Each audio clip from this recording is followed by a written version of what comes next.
우리나라 말에 고비사위라는 단어가 있습니다. 중요한 고비 가운데서도 가장 아슬아슬한 그 순간을 나타내는 그런 의미입니다. 어떤 일의 성공과 그 실패를 가르는 결정적인 그 구간을 뜻합니다. 그래서 산을 등반하는 암벽가들은 이 난이도가 높은 이 구간을 고비사위라 그렇게 부릅니다.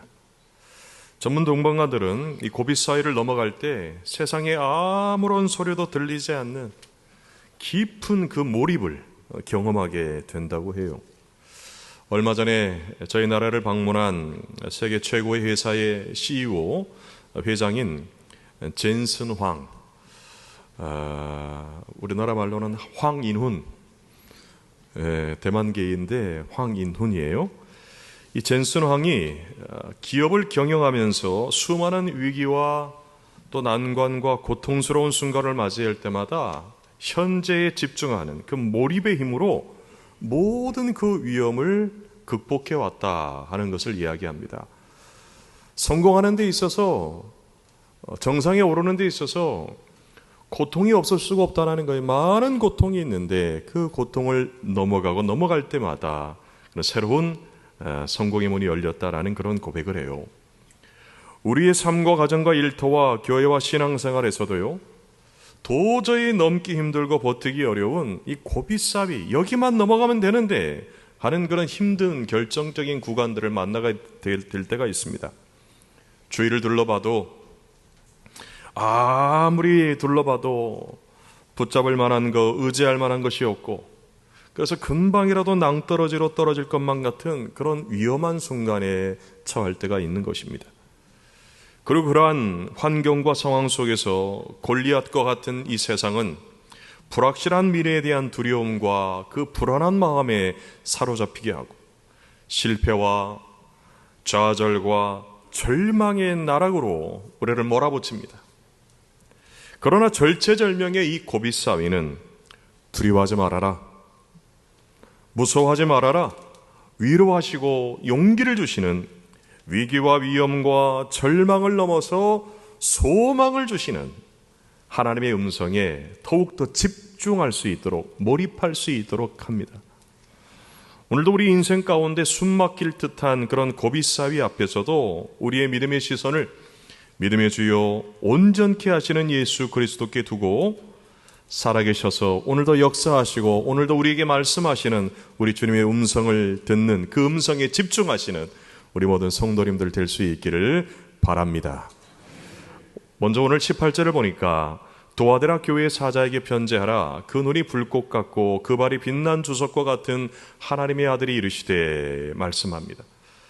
요한계시록에 등장하는 소아시아 7교회 가운데 네 번째 교회인 두아디라 교회에 우리 주님께서 편지를 전하십니다.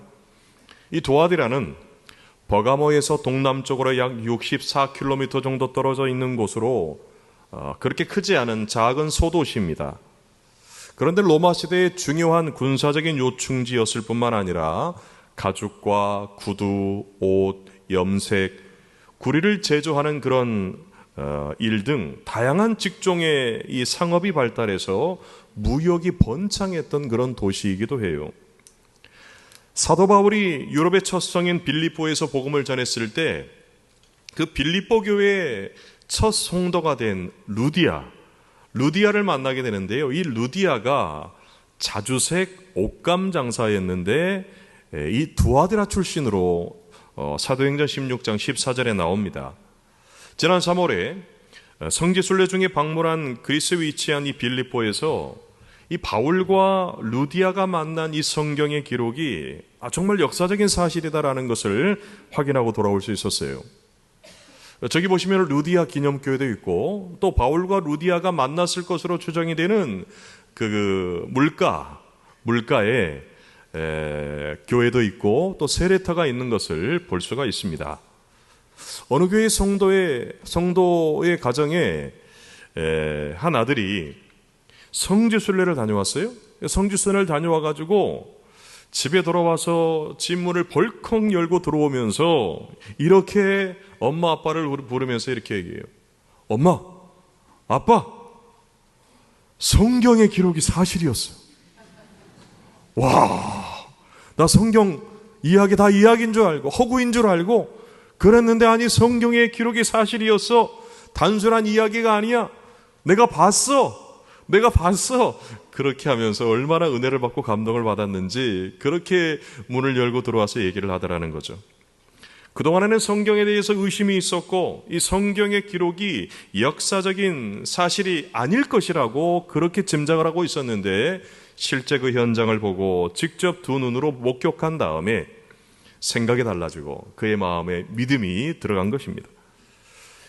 이것이 비록 지금은 과거의 모습은 없어지고 폐허와 같은 그런 유적과 유물로만 남아있지만 성경의 기록이 허구나 지어진 이야기가 아니라 실제 역사다라고 하는 그 사실을 성지순례를 통해서 확인할 수 있게 되고 그로 인해서 확신을 갖지 못했던 믿음이 자라고 성장하게 되는 이 성지순례가 주는 영적인 유익입니다.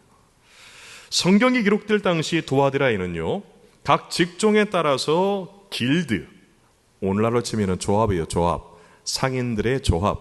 이 길드가 조직되어 있었는데 각 길드마다 섬기는 수호신인 우상이 있어서 상인들이 그 길드에 가입하게 되면 자동으로 그 길드가 속해 있는 그 수호신을 섬기게 되어 있었어요.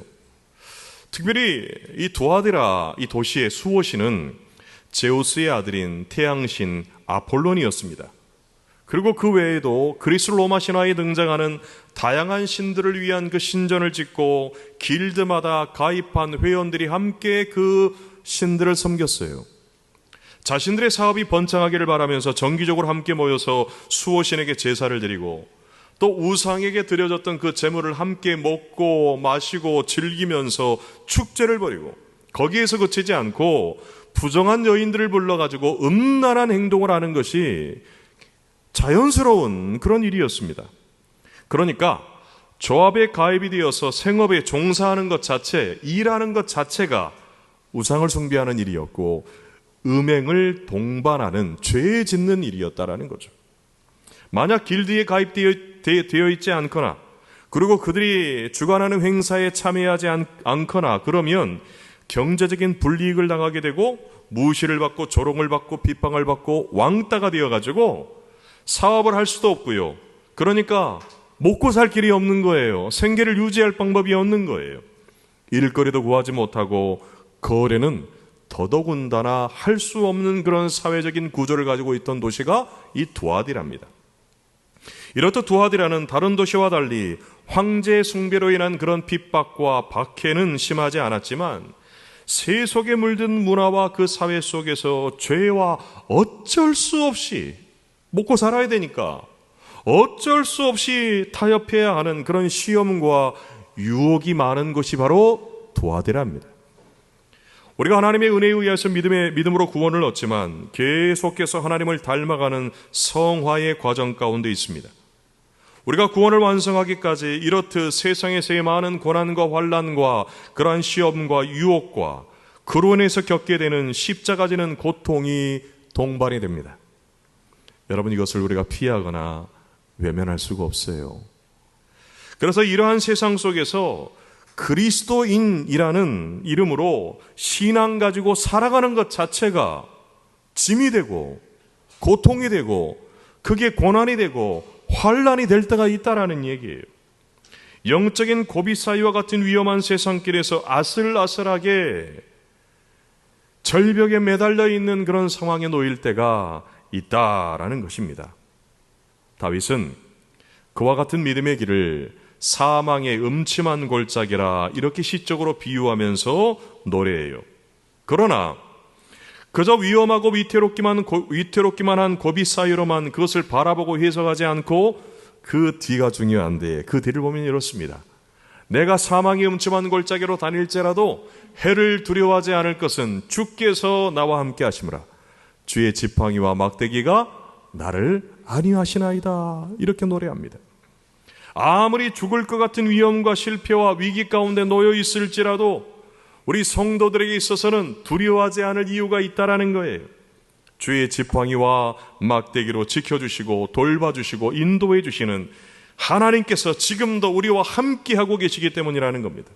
그리고 오늘 본문에서 크나큰 영적인 위기와 그러한 위험과 시험과 유혹 속에 놓여 있는 두아드라 교회 성도들에게 불꽃 같은 눈으로 지켜보시는 하나님의 아들로 예수님 자신을 소개하고 있는데요, 강력한 힘과 권세를 가진 주님께서 두 눈을 크게 뜨고 한순간도 놓치지 않고 불꽃 같은 눈으로 우리 성도들을 지켜주시고 보호해주고 있다라는 것을 믿으라 라는 거예요.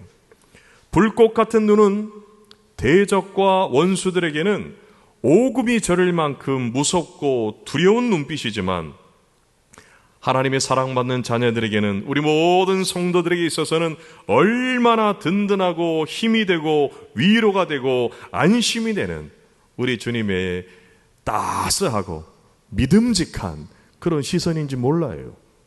그러므로 우리가 인생 살아가면서 그리스도인이라고 한 이름으로 믿음의 길을 걸어가는 동안 세상에서 일어나지 많은 환난도 당하고 고난도 당하고 유혹도 겪고 어쩔 수 없는 그런 시험 가운데서 세상과 타협할 수밖에 없는 그런 위기 가운데 놓여 있다 할지라도 우리의 든든한 보호자가 되시고 우리의 든든한 의지자가 되시고 우리의 든든한 하나님이 되시는, 나의 주님이 되시는 우리 주님께서 불꽃 같은 눈으로 여러분과 함께 하고 있다는 것을 믿으시기를 주님의 이름으로 축복합니다.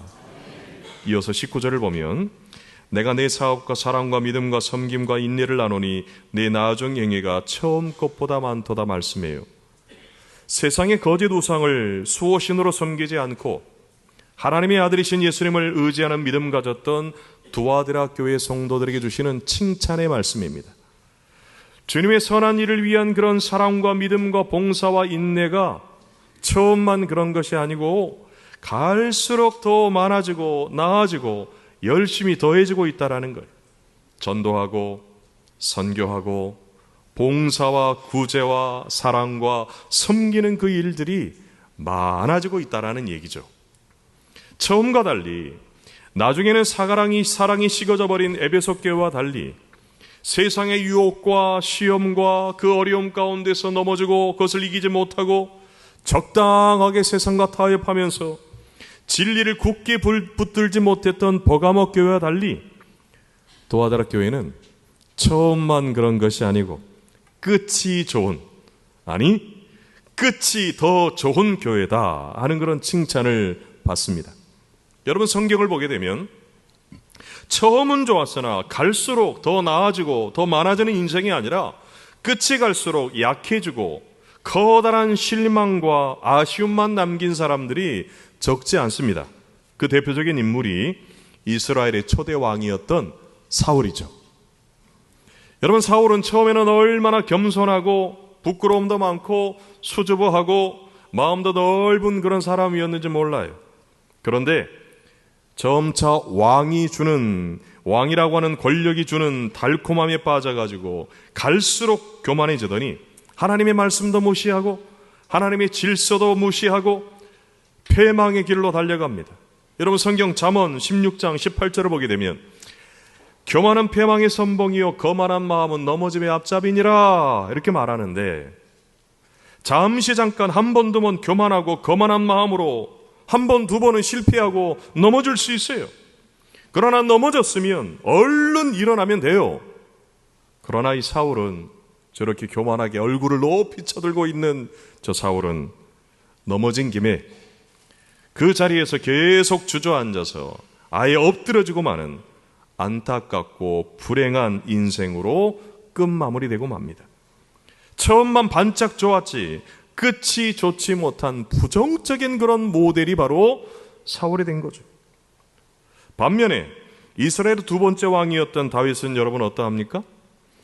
여러분, 다윗은 8명의 형제 가운데 막내였어요. 여러분, 막내는 작고 하찮고 볼품이 없고 무가치하고 존재감이 별로 없는 그런 존재.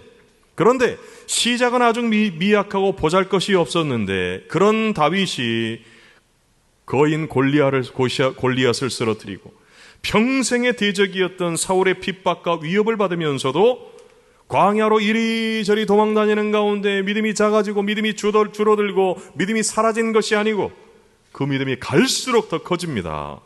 더 좋아지고 더 많아지는 그런 다윗의 모습을 볼 수 있어요. 그리고 결국에는 이스라엘 역사상 가장 위대한 왕이 되는 영광을 누리게 되고 그의 가계에서 만민을 구원하는 분이신 예수 그리스도께서 나오시는 영원한 축복까지 받게 됩니다. 처음만 그런 것이 아니라 날이 갈수록 끝이 가면 갈수록 더 나아지고 윤택해지고 풍성해지는 위대한 인생의 긍정적인 모델이 바로 다윗이 된 거예요.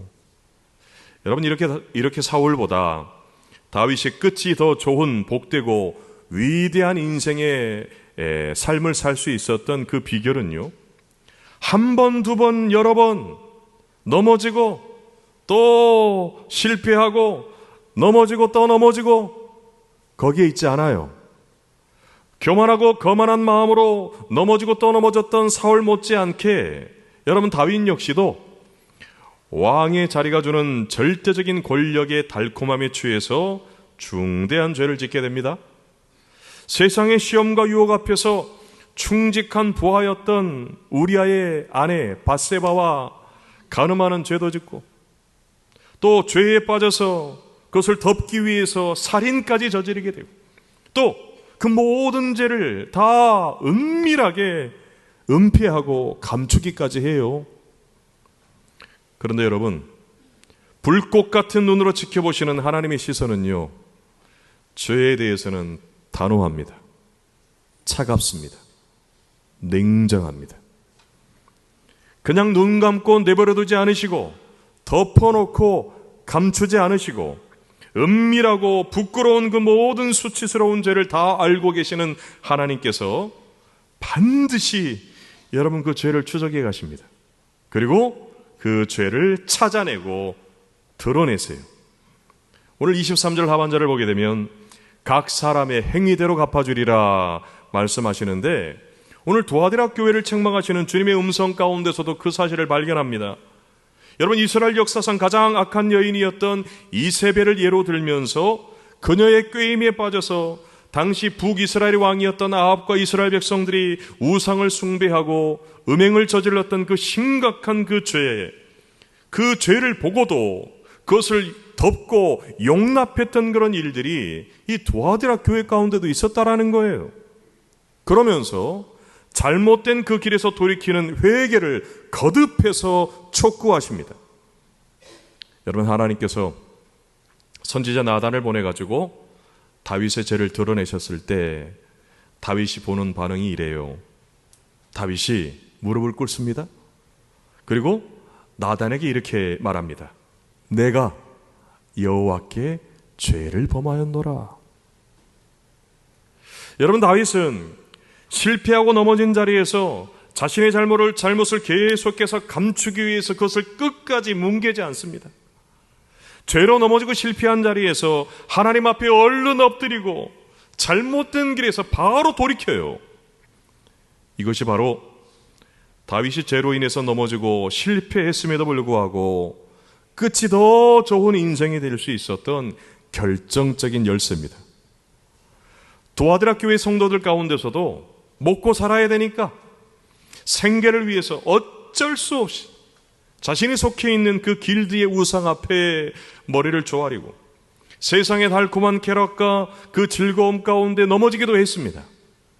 그리고 그런 이들을 너그럽게 사랑으로 용납하면서 용서한다고, 괜찮다고, 그럴 수도 있다고, 그렇게 하면서 용납하는 그런 일들이 이 교회 가운데 있었다라는 거예요. 여러분, 교회의 중요한 본질적인 가치 중에 하나가 뭔지 아십니까? 거룩이에요. 거룩. 여러분, 교회는 거룩해야 됩니다. 우리 모든 성도들은 거룩한 성도들인 줄로 믿습니다. 우리가 지켜야 되는 중요한 본질적인 가치예요. 그런데 이런 말이 있죠. 죄인은 미워하되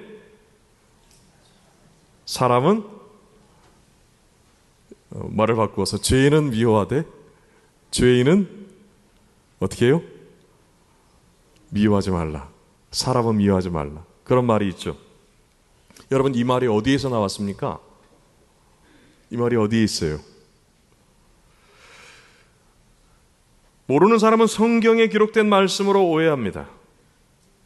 그런데 성경에 이 말이 있습니까? 없습니까? 없어요. 기독교 전통의 격언이지 성경에 기록된 말은 아닙니다.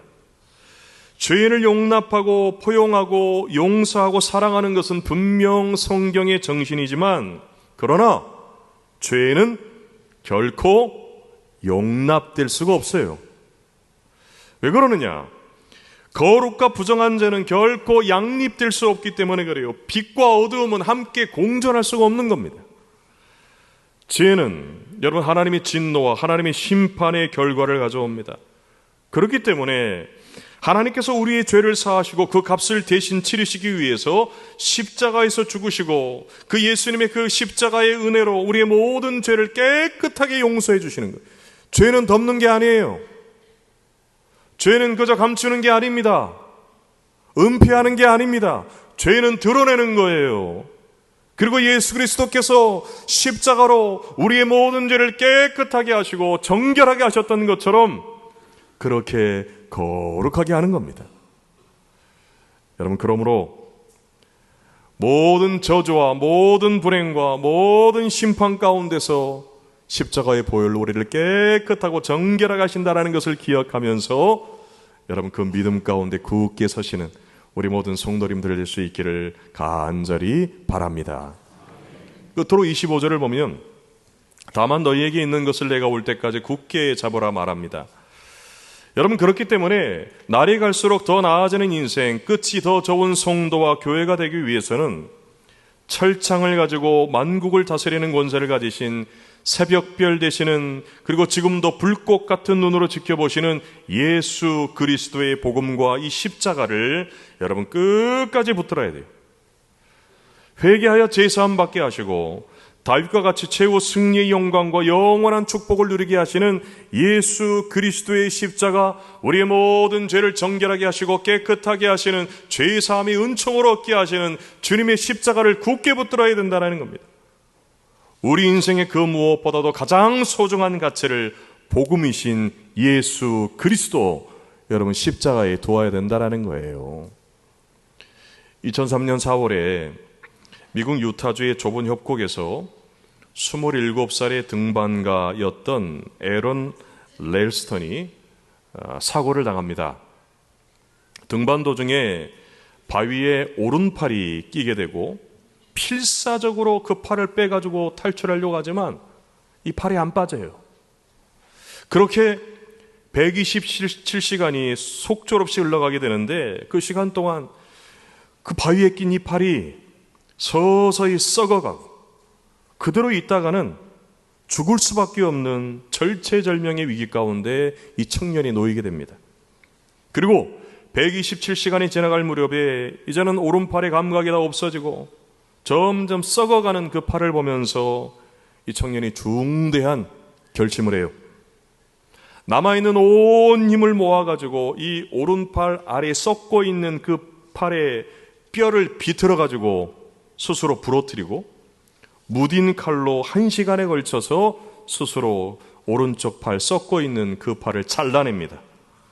그리고 20m 절벽을 하강하고 11km를 걸어가지고 마침내 구조되어서 생존하게 된 정말 드라마 같은 실제 이야기거든요.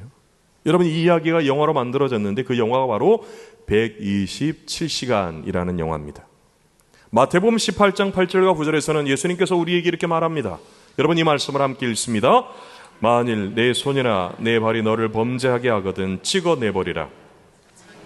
다리 저는 자로 영생에 들어가는 것이 두 손과 두 발을 가지고 영원한 불에 던져지는 것보다 나으니라.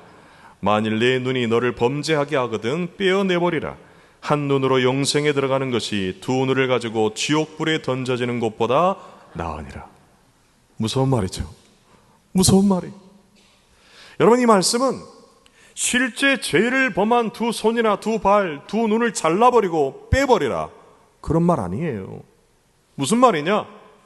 그와 같이 죄를 심각하고 중대하게 여기라고 하는 거예요. 온몸을 썩게 하는 팔의 뼈를 비틀어가지고 부러뜨리고 칼로 잘라내듯이 좌우에 날선 예리함 검과 같은 말씀으로 모든 죄의 유혹과 시험을 과감하게 잘라버리고, 또 혹 넘어지게 되는 일이 있을지라도 얼른 예수님의 그 십자가의 보혈, 우리의 모든 죄를 깨끗하게 씻어주시고 정결하게 하시는 예수님의 십자가의 그 보혈을 굳게 붙들어야 된다는 거예요. 넘어졌으면 바로 십자가 붙들고 일어서라고 하는 것입니다. 얼른 방향을 바꾸라라는 그런 말씀이죠. 2013년 4월 28일에 영국 썬더랜드에서 열린 하프 마라톤 코스에서 1등을 제외한 나머지 선수들이 다 실격되는 황당한 해프닝이 일어났습니다. 한참을 앞서가고 있던 기량이 월등히 뛰어난 1등이 저 앞을 달려가고 1등이 달려가고 있는 모습이 안 보일 정도로 그렇게 긴 거리 차이가 났어요. 그리고 2등으로 달리고 있던 선수가 중간에 이제 잘못된 표지판을 보고 길을 잘못 들어섰는데요. 그 뒤를 앞만 보고 따라가고 있던 5천 명의 사람들이 그 2등이 가는 그 길을 그대로 간 거예요.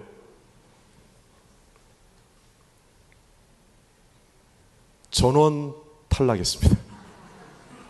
1등만 빼고 전원 탈락했어요. 사랑하는 성도 여러분, 우리 인생은 마라톤과 같습니다. 지금 열리고 있는 월드컵 축구 경기와도 같습니다. 잘못된 길로 가게 하는 수많은 유혹과 시험과 환난과 시험이 우리 앞에 놓여져 있어요. 1대0으로 지던 경기를 뒤집어가지고 2대1로 앞서고 이제 마지막 결정적인 순간 그 고비사여 같은 그런 아슬아슬한 경기를 치를 때도 있다라는 거죠.